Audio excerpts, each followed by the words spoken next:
Nestled deep in the heart of Staten Island, behind rows of pine trees and forgotten pathways, lies the haunting shell of what was once the largest tuberculosis hospital in the United States. This is Seaview Hospital, a place built on hope, shadowed by misery, and immersed in medical history. It was here that generations of patients fought for breath, nurses stood on the front lines, and scientists changed the course of medicine. In the 1900s, tuberculosis, known as the White Plague, devastated New York City. Thousands died each year. There was no cure, only isolation, fresh air, and hope. To fight back, New York City invested in a medical marvel, Seaview Hospital. Construction began in 1905, with buildings completed over the next 3 decades. It was the most expensive municipal hospital project of its time. The architecture reflected the treatment philosophy. Light, ventilation, and exposure to nature were essential. Every detail, down to the placement of windows and porches, was designed for healing. Life at Seaview was disciplined yet compassionate. Patients spent hours outside regardless of the season.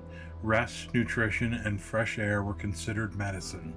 When white nurses refused to work with contagious patients, a new generation stepped forward. They were known as the Black Angels, a courageous group of African American nurses who provided care, comfort, and stability during the hospital's most difficult years. By the 1940s, hope had arrived, not just in the form of fresh air, but from science.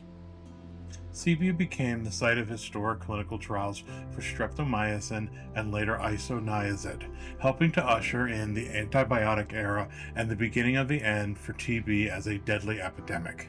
Patients began walking out cured, wards emptied, and the disease that had haunted the city for generations was finally on the run.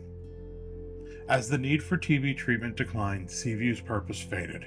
By the 1960s, many of its buildings were shuttered. Silence crept in. Nature reclaimed its edges. Hallways once filled with life fell into decay. The Children's Hospital, built in the 1930s, now sits eerily still.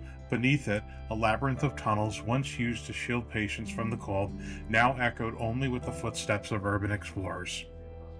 Directly across the road stood the New York City farm colony, an almshouse where the poor worked in exchange for shelter. In 1915, the two institutions merged briefly as Seaview Farms, a vision of holistic care and labor-based support. Though the union ended in 1921, the connection endured. Together, the farm colony and Seaview tell the story of New York's efforts to care for its sick and poor side by side in dignity and hardship. Today, parts of Seaview live on. The Seaview Rehabilitation Center still provides care, this time for the elderly and those with brain injuries. Plans for a wellness community are underway, honoring the site's healing legacy with green spaces, housing, and health services. Yet as the future rises, the past lingers. Seaview remains a monument to medicine, resilient on the invisible battles fought within its walls. From a place of isolation came innovation, from heartbreak, healing. Seaview Hospital may have fallen silent, but its story is still being told. If you enjoyed this journey through the history, don't forget to subscribe and join us next time as we explore the forgotten places where the past refuses to stay buried. Until next time, explorers, stay safe.